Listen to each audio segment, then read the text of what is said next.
Greetings and salutations, comic book conversationalists. This is Comic Book Hangover. My name is Scott, and here we go with a nice stack of books this week. But first, before we do that, here is the second half, the back part of that Energon Universe poster. Got Optimus Prime, Soundwave, Elita 1, actually. I thought it was going to be RC, but it's Elita 1. And Shockwave, and digging the Optimus Prime with Megatron's arm with a fusion cannon on it. I love it. But now I have this poster. I'm super happy. I can't wait to put it in a top loader, hanging on the wall as a permanent fixture. So I've got a stack of books here, trade. I've got some second prints, a variant cover that I picked out just because I like the cover. I'll explain when I get there. And some more free comic book day stuff. But before we do that, of course, as usual, I'm just going to do this real quick. Like, comment, subscribe, share, blah, blah, blah. Let's get to the comic books. All right, first up, we're going to stick with Energon Universe stuff here. We've got Transformers, issue 5, second print. Thundercracker cover.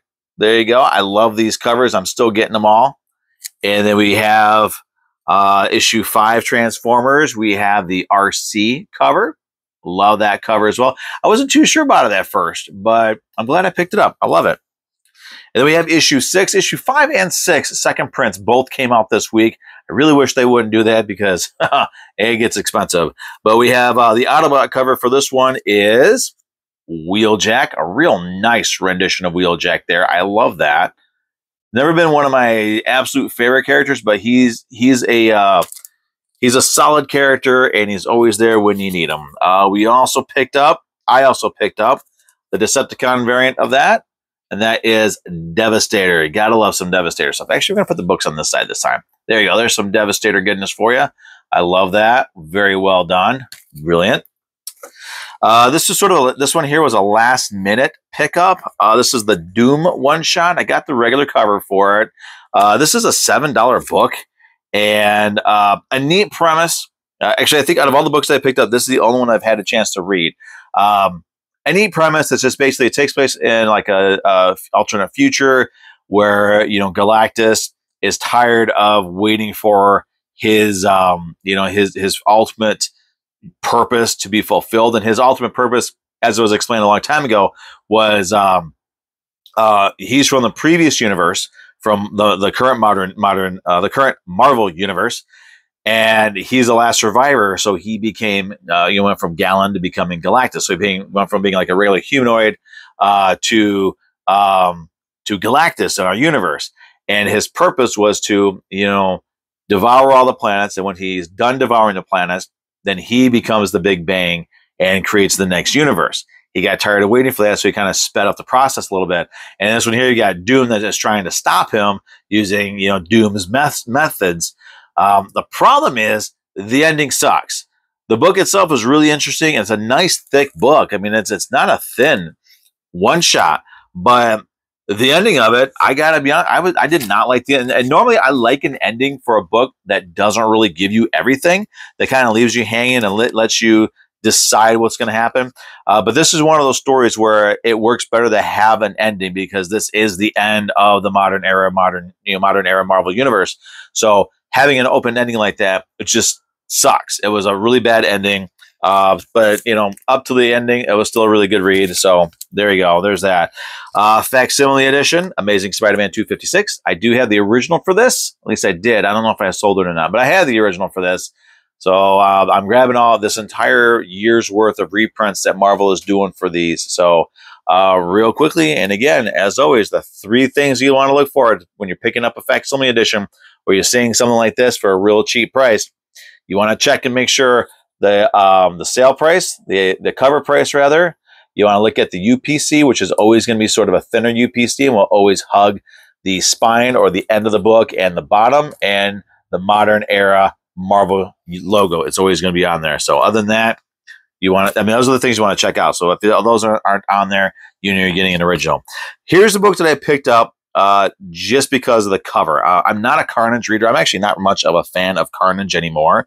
I liked him back in the era of Maximum Carnage when he was seen as an actual street level threat. But now this whole thing with the symbiotes being universal, and you know, the whole idea of Null to me is just to me Null is just a stupid character. It's a dumb concept created by a guy who really has no idea how to create a cool character and how to get that character to fit in the Marvel universe. I'm talking about Donny Cates, of course. And so he just, he makes up these characters and then shoehorns them in and changes actual history to get his low characters to fit. But be that as it may, I picked this up. I think this is Carnage number 9. I don't even know what issue this is. Number 7. Okay. It's a Stormbreakers cover. And the reason why I picked this up is because, this is sort of an homage to Ghost Rider Volume 2, Number 1. This is the Danny Ketch Ghost Rider, Issue 1, cover dated March 1990. And I will pick up just about any homage of that cover that I can find, because that was a comic book that started my collection. So that book and that cover has a lot of sentimental value to me personally. So I'm going to pick up anytime I can find a variant or an homage to it, I'm going to pick that up. So I grabbed this one. I love it. I think it's awesome. It's a great cover. So I don't know anything what's going on with this character. I don't really care. I just like the cover. Moving on, Godzilla versus Mighty Morphin Power Rangers 2, number 2 of 5. I just grabbed the regular cover. The variant covers, they were pretty interesting, but just really didn't, grab me. So I just grabbed this one. I had my LCS pull it for me. I use Comic Hub. They go through Comic Hub, so I have an account set up there, and I go through them and pick out the covers that I want in advance and get the posters that I want in advance as well. So that was the cover that I wanted for that. Sticking with Godzilla, we have the 70th anniversary one-shot. This is a $10 book, but man, oh man, I don't know if you can see how thick that is. That is a thick book. This is an anthology, multiple creators, multiple artists, of course, multiple covers, but I got this one because it reminded me of the original Godzilla more than any of the other covers. They had one cover that reminded me of the Godzilla from the Godzilla, Mothra, King Ghidorah, Giant Monsters All Out Attack, which is a great design, one of my favorites. But when it comes to celebrating his anniversary, I always go with the original. So there you go. There's that one. And I think this is the last regular book I picked up, Batman Dylan Dog number 3, wrapping up the reprint series of Batman meeting with Dylan Dog for the first time. I wouldn't say a big, but I am a fan of Dylan Dog. I like the character. I like the idea. Really, if it wasn't for the movie, which is not the best movie, not the best representation of the character. If it wasn't for that, though, I wouldn't be checking the comics out. I love him. He's a great character. I wish I wish here in the States that we would get more, So I grabbed that one as well. And then for the free comic book day stuff, I grabbed 3 more. These might be the last 3 that I picked up, because I think really the only ones that I don't have that are still down there. There's some kiddie books, Star Wars book I have no interest in, and a bunch of other stuff that I really don't really have an interest in. So these might be the last 3 free comic book day books that I picked up. I grabbed from Arcana, Ultra Duck. No idea what this is, but I do want to check it out. It looks goofy as all get out, so I got to check that out. Archie Horror gave us the Cursed Library Prelude. This is a hack cover. I love hack covers. This is a guy I wish would do an homage cover or some sort of a EC style cover, because his art style I think would work perfectly on probably either Vault of Horror or Haunt of Fear. But I would just love to see his art on an EC cover. And the last one is the Worlds of James Tynion IV. Got some Something is Killing the Children and some of his other stuff. I'm assuming it's a sort of a sampler or what do you call it? We'll just say a sampler of some of the stuff that he has coming out and some of the stuff he has. I used to really dig the guy, but Something is Killing the Children I lost interest in it.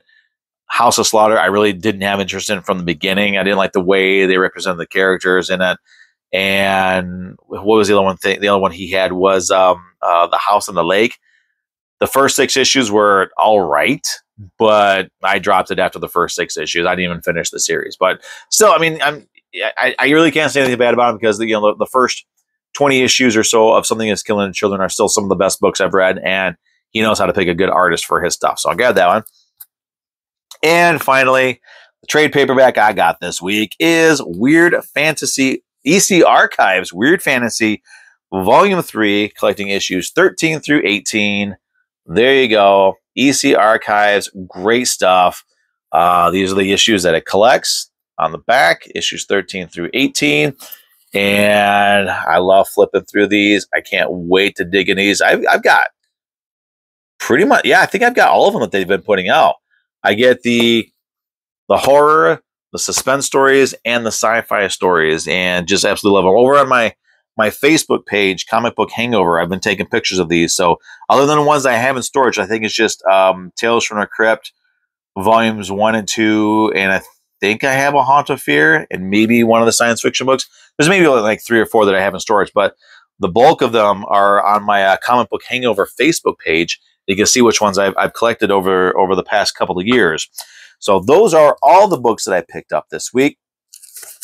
As far as cover of the week goes, I'm going to stick with an all-time favorite of mine. That would be Godzilla. Godzilla 70th anniversary, standard cover, looking like the original Godzilla from back in the day. You got to love it. So there is my cover of the week.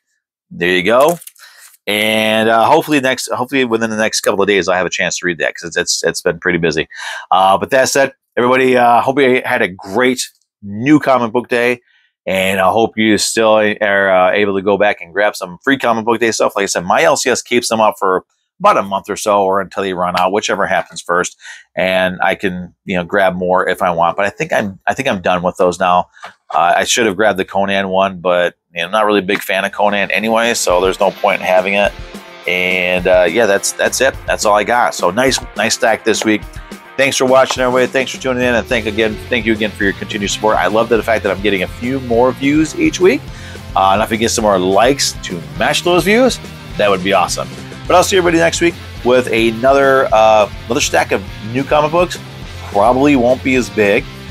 Looks like most of my books came out this week, but we'll see. Everybody have a great weekend, and we will see you next week.